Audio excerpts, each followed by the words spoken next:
हाय मेरे प्यारे साथियों, कल तक मैंने संविधान सभा के कुछ इम्पोर्टेंट फैक्टर को पढ़ लिया था और जो भी शेष रह गए थे उसका विश्लेषण आज मैं एपिसोड 4 में करूंगा। एपिसोड 4 में मैं आपको बताने वाला हूं सबसे इम्पोर्टेंट क्वेश्चन, इसे हमेशा कॉम्पिटिटिव एग्जाम में आती है, प्रारूप समिति। प्रारूप समिति की चर्चा आज करूंगा।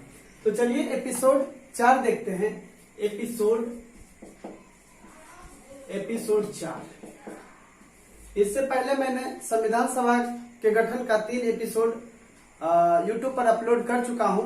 अगर आपको कहीं दिक्कत होती है तो वो एपिसोड को आप फिर से देख लें। चलिए तो आते हैं हम एपिसोड 4 में। एपिसोड 4 में हम लोग आज पढ़ेंगे प्रारूप समिति। प्रारूप समिति। अब यहाँ पे आपको पढ़ना है कि प्रारूप समिति क्या है, प्रारूप समिति के कार्य क्या है, प्रारूप समिति के अध्यक्ष कौन है और अध्यक्ष के साथ जो सदस्य हैं वो सदस्य कौन है। यहां से इंपोर्टेंट क्वेश्चन इसी से बनती है, कोई भी कॉम्पिटिटिव एग्जाम में इसको बारीकी से देखना है। तो पहले आपको जानना होगा कि प्रारूप समिति क्या है। प्रारूप समिति जो था 7 सदस्यीय समिति थी। इसमें कुल 7 सदस्य थे। 7 सदस्य थे प्रारूप समिति में और इनका कार्य था संविधान के प्रारूप को तैयार करना, है ना। तो सदस्य की संख्या 4 और कार्य क्या था? कार्य था प्रारूप तैयार करना, प्रारूप तैयार करना। अब आपको समझना है कि ये 7 सदस्य का नाम, तो पहले आप लोग जानते हैं कि इसका एक अध्यक्ष भी थे और उनका नाम था डॉक्टर भीमराव अंबेडकर। डॉक्टर भीमराव अंबेडकर। इनके साथ डॉक्टर भीमराव अंबेडकर को मिला करके 6 अन्य सदस्य भी थे। 6 अन्य सदस्य थे, है ना। आपको याद रखना है कि डॉक्टर भीमराव अंबेडकर संविधान सभा के प्रारूप समिति के अध्यक्ष थे और इनके अलावा 6 अन्य सदस्य थे। इन 6 सदस्य का नाम भी अगर आप चाहें तो याद कर सकते हैं। और इन 6 सदस्य में 2 सदस्य, एक सदस्य की मृत्यु हो गई थी और एक सदस्य त्यागपत्र दे दिए थे, जिनके स्थान पर 2 नए अलग अलग, है ना, सदस्य आए। तो चलिए पहले हम देखते हैं सदस्य का नाम। सदस्य का नाम, सदस्य का नाम। तो पहला तो आप जान रहे हैं डॉक्टर भीमराव अंबेडकर अध्यक्ष, सह सदस्य थे, है ना। चलिए दूसरा नाम देखते हैं। दूसरा नाम आपका जो है वो है एन गोपाला स्वामी। एन गोपाला स्वामी अयंगर। दूसरा नाम है अल्लादी कृष्णा स्वामी। कृष्णा स्वामी अय्यर। अय्यर। तीसरा नाम है doctor KM. Munshi. KM. Munshi. और चौथा नाम है सैयद मोहम्मद सादुल्लाह। सैयद मोहम्मद सादुल्लाह। पांचवा नाम मैं यहां लिख देता हूं। पांचवा नाम है एन माधव राव। माधव राव। आपको जानना है कि एन माधव राव 1948 ईस्वी में त्याग पत्र दे दिए थे और इनके स्थान पर ही एक नए सदस्य आए थे जिनका नाम था बी.एल. मित्र। बी.एल. मित्र।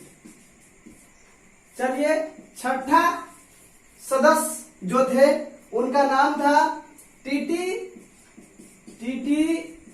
कृष्णा कृष्णामाचारी और इनके स्थान पर आए थे डीपी खेतान 1948 ईस्वी में। अब यहाँ पे समझना है कि बीएल मित्र जो आए थे माधव राव त्यागपत्र दे दिए थे और टीटी कृष्णामाचारी की मृत्यु हो गई थी, उसके स्थान पर डीपी खेतान आए थे। तो ये आपका प्रारूप समिति का जो भी ऑल स्ट्रक्चर है ये हम जान गए है ना। पहला प्रारूप समिति में 7 सदस्य थे है ना। कार्य था प्रारूप तैयार करना, अध्यक्ष थे डॉक्टर भीमराव अंबेडकर। इनके अलावा 6 अन्य सदस्य थे। पहला सदस्य गोपाल स्वामी अयंगर, दूसरा सदस्य अल्लादी कृष्णा स्वामी अय्यर, तीसरा डॉक्टर के मुंशी, चौथा सैयद मोहम्मद सादुल्ला, पांचवा एन माधवराव और छठा टीटी कृष्णामाचारी। एन माधवराव त्यागपत्र दे दिए थे, उनके स्थान पर बीएल मित्र आए थे और टीटी कृष्णामाचारी की मृत्यु हो गई थी, उनके स्थान पर डीपी खेतान आए थे। डीपी खेतान क्या? डीपी खेतान आए थे। चलिए, तो इतना आपको समझ में आ गया होगा है ना। इसको बारीकी से आप देखिएगा, फिर हम इसके आगे देखते हैं नेक्स्ट प्रश्न है ना। चलिए, इसको पहले मिटा देते हैं। यहाँ पे इंपोर्टेंट पॉइंट कुछ देख लेते हैं। इंपोर्टेंट पॉइंट जो कि अक्सर एग्जाम में दरोगा हो गया या बीपीएससी हो गया, इस समय पूछा जाता है इंपोर्टेंट पॉइंट। फर्स्ट देखते हैं कि संविधान सभा के प्रारूप समिति संविधान सभा के प्रारूप समिति प्रारूप तैयार कर है ना। संविधान सभा के प्रारूप समिति तैयार कर करके पहला प्रारूप फरवरी 1948 में पेश किया। पहला प्रारूप फरवरी 1948 में पेश किया और इस पर जो है, जब ये प्रारूप संविधान सभा में पेश किया गया तो इस पर विचार चला है ना। तो इस पर विचार कितना दिन तक चला था वो आपको देखना है ना। तो इस पर 8 माह विचार चला, यानी 8 माह इस पर संशोधन किया गया। पहला पॉइंट, संविधान सभा की प्रारूप समिति जो था, पहला प्रारूप फरवरी 1948 में पेश किया, जिस पर 8 माह संशोधन किया गया। चलिए, दूसरा पॉइंट पे आते हैं। दूसरा पॉइंट क्या है? दूसरा प्रारूप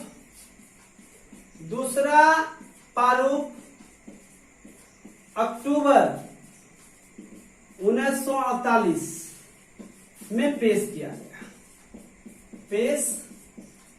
गया। पहला प्रारूप जो है फरवरी 1948 में पेश किया गया और दूसरा प्रारूप अक्टूबर 1948 में पेश किया गया। यहां से क्वेश्चन आता है कि दूसरा प्रारूप कब पेश किया गया था? तो 1948 ईस्वी में पेश किया गया था। आगे देखते हैं है ना। इस पर भी 6 माह से अधिक समय लिया गया विचार करने के लिए है ना। और इसमें लगभग ये दोनों अवधि में लगभग 141 बैठकें हुई है ना। 141 बैठकें के द्वारा जो है इस पर संशोधन किया गया या विचार किया गया है ना। आगे पॉइंट देखते हैं कि डॉक्टर भीमराव अंबेडकर, तीसरा पॉइंट, डॉक्टर भीमराव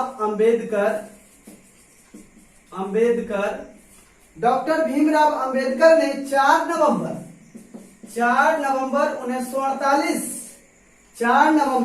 1948 ईस्वी को अंतिम प्रारूप पेश किया।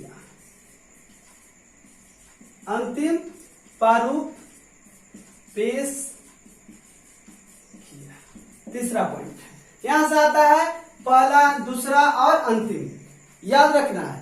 पहला फरवरी 1948, दूसरा अक्टूबर 1948 और तीसरा है ना 4 नवंबर 1948। यहां से ज्यादा इंपोर्टेंट ये क्वेश्चन है कि अंतिम प्रारूप कब पेश किया गया था? तो 4 नवंबर 1948।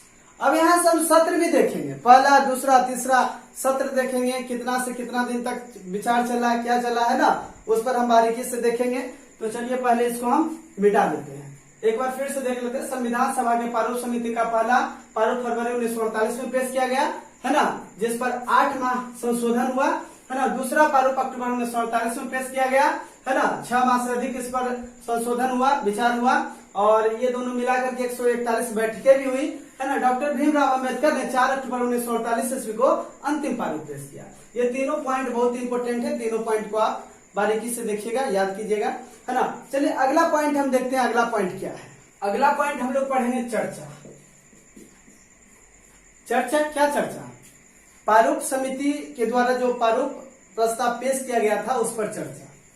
तो चर्चा के बारे में हम लोग पढ़ेंगे फर्स्ट, सेकेंड, थर्ड, है ना।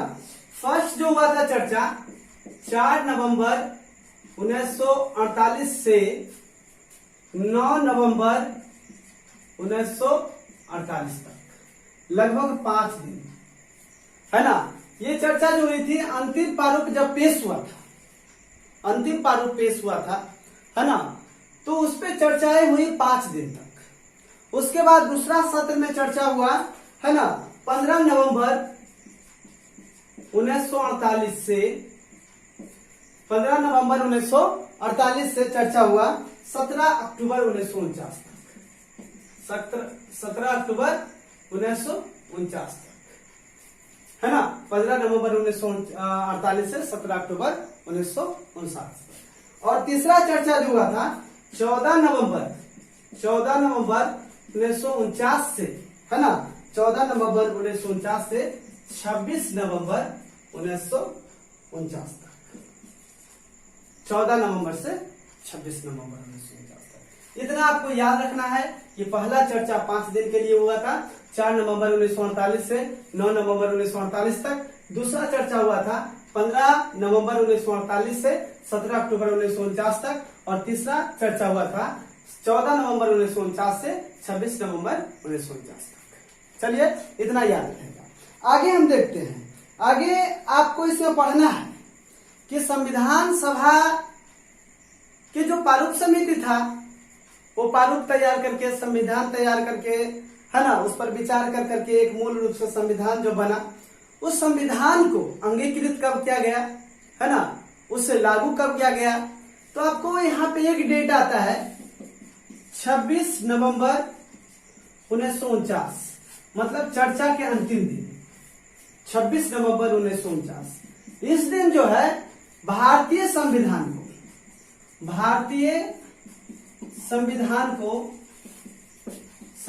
को भारत सरकार द्वारा अंगीकृत किया गया।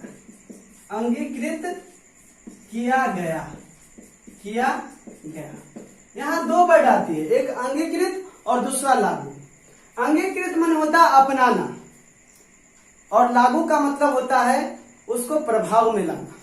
तो यहाँ तक 26 नवंबर 1949 तक संविधान को सिर्फ अंगीकृत किया गया था, उसे लागू नहीं किया गया था। लेकिन हमारे माने, जहां तक हम किताब पढ़े हैं, किताब में दिया हुआ है कि 26 नवंबर 1949 को जब संविधान अंगीकृत किया गया, संविधान को जब अंगीकृत किया गया, तो उसी दिन कुछ प्रावधानों को लागू भी कर दिया गया था और शेष प्रावधान को आगे टाल दिया गया था, जो कि 26 जनवरी 1950 ईस्वी को लागू किया गया। क्यों किया गया? क्योंकि 26 जनवरी 1930 ईस्वी को प्रथम स्वाधीनता दिवस मनाया गया था। उसी के अवसर पर 26 जनवरी को ही संविधान लागू करने का ध्येय रखा गया, है ना। तो यहाँ पे एक चीज याद रखना आपको कि 26 जनवरी 1950 ईस्वी को, है ना, 26 जनवरी 1950 ईस्वी को भारतीय संविधान लागू हुआ। भारतीय संविधान लागू हुआ। हमारे माने तो यहाँ एक वर्ड आप लिख सकते हैं कि पूर्ण रूप से लागू हुआ, है ना, पूर्ण रूप से लागू हुआ। क्योंकि लागू इसका कुछ शेष प्रावधान, कुछ प्रावधान पहले ही लागू हो गया था 26 नवंबर 1949 ईस्वी को, और जो शेष प्रावधान बचे थे वो 26 जनवरी 1950 ईस्वी को लागू हुआ। यहाँ पे आपको याद रखना है ना। अब आपको ये समझना है कि जो संविधान बना था, है ना, उसमें कितना सदस्य थे, और बना करके जो संविधान पर हस्ताक्षर किए थे उसमें कितना सदस्य है। यहां से क्वेश्चन अक्सर आती है। तो आपको पता है कि संविधान सभा में कुल, यहाँ एक पॉइंट आप देख लीजिएगा, संविधान सभा में कुल 299 सदस्य थे, 299 सदस्य थे। लेकिन जब संविधान लागू हुआ यानी अंगीकृत हुआ, है ना, 26 नवंबर 1949 को, तो मात्र उस पर 284 सदस्य हस्ताक्षर किए, 284 सदस्य हस्ताक्षर किए। यहां से ये पॉइंट आपको याद रखना है ना। 299 सदस्य उपस्थित थे संविधान सभा में, लेकिन जब संविधान बना, है ना, तो उस पर मात्र 284 सदस्य हस्ताक्षर किए थे। यहाँ याद रखना है। इसमें कुछ एब्सेंट होंगे, है ना, 299 में कुछ सदस्य एब्सेंट होंगे, मात्र 284 सदस्य संविधान सभा में उपस्थित थे, इसलिए वहां पे जो है मतलब 284 सदस्यों का हस्ताक्षर संविधान पर लिया गया और संविधान को पूर्ण रूप से लागू किया गया 26 जनवरी 1950 को। क्यों लागू किया गया? क्योंकि 26 जनवरी 1930 ईस्वी को, है ना, प्रथम स्वाधीनता दिवस मनाया गया था और उसी के श्रेय अनुसार, है ना, ये ध्येय रखा गया कि हम संविधान को 26 जनवरी 1950 को ही लागू करेंगे। ठीक है, यहां तक आपको समझ में आ गई होगी बात, है ना। चलिए इसके आगे बात, अगला पॉइंट है आपका संविधान की आलोचना, जिसको आप कह सकते हैं संविधान के अवगुण, दोष, फलाना चलाना जो भी हो, है ना, व्यवधान भी कर सकते हैं, है ना, आलोचना या व्यवधान। ठीक है, कहीं कहीं पे व्यवधान भी आता है ना, ऑप्शन में आप देखेंगे व्यवधान, व्यवधान का मतलब आलोचना। ठीक है, तो संविधान की आलोचना, देखिए संविधान की आलोचना में हमें नहीं लगता है कि टोटल फैक्टर सही है, लेकिन कुछ फैक्टर तो वाकई में सही है जो कि संविधान की आलोचना का पात्र बनता है ना। जैसे हम देखते हैं पहला फैक्टर है कि भारतीय संविधान जो था यह एक प्रतिनिधि निकाय नहीं थी, प्रतिनिधि निकाय नहीं थी। आपको पता होगा कि भारतीय संविधान में जो भी सदस्य चुने गए थे, है ना, वो या तो देशी रियासत से जो चुने गए थे उसे राजा के द्वारा निर्वाचित करके भेजा गया था, उसमें जनता का कोई महत्व नहीं था, और दूसरा जो ब्रिटिश प्रांत से चुने गए थे वो एकल निर्वाचन संक्रमणीय पद्धति के द्वारा चुने गए थे, जिसमें जनता का कोई विशेष भागीदारी नहीं थी। इसलिए हम कह सकते हैं कि यह एक प्रतिनिधि निकाय नहीं थी, है ना। दूसरा अगर प्रतिनिधि निकाय नहीं है तो इसमें जो भी प्रारंभ के मतलब आजादी के टाइम के जो भी आंदोलनकारी थे उनका भागीदारी ज्यादा रहा, जनता से कहीं न कहीं जुड़ाव जो था वो कम था। दूसरा पॉइंट देखिए आता है, दूसरा पॉइंट है संप्रभुता का अभाव, संप्रभुता का अभाव। तीसरा पॉइंट आता है समय की बर्बादी, समय की बर्बादी।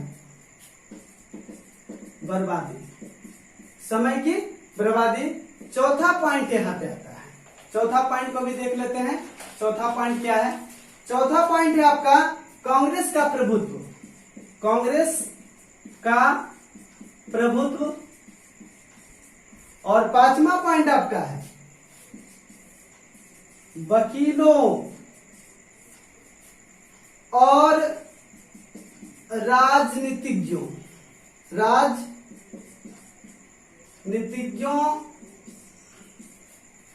का प्रभुत्व। और छठा जो है आपका हिंदुओं का प्रभुत्व। चलिए यहाँ पे हम देखते हैं आलोचना में।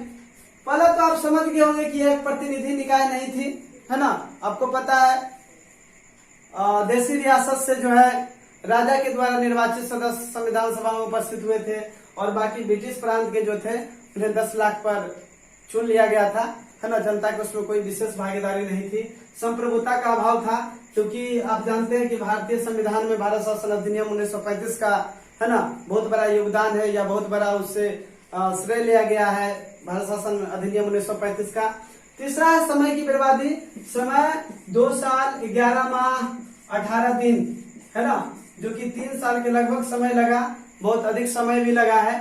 और कांग्रेस पार्टी आपको पता है कि 208 सीट है ना, 208 सीट इसमें जो था है ना कांग्रेस का था 299 में, यानी कहीं ना कहीं कांग्रेस का प्रभुत्व रहा है। और चौथा था वकीलों और राजनीतिकों का प्रभुत्व है ना, उसमें ज्यादातर वकील और राजनीतिक ही रहे हैं, आप देख लीजिए है ना, डॉक्टर भीमराव अंबेडकर है ना, जवाहरलाल नेहरू जो भी थे है ना, और जितना भी थे कहीं ना कहीं वो या तो वकील थे या तो राजनीतिज्ञ थे है ना।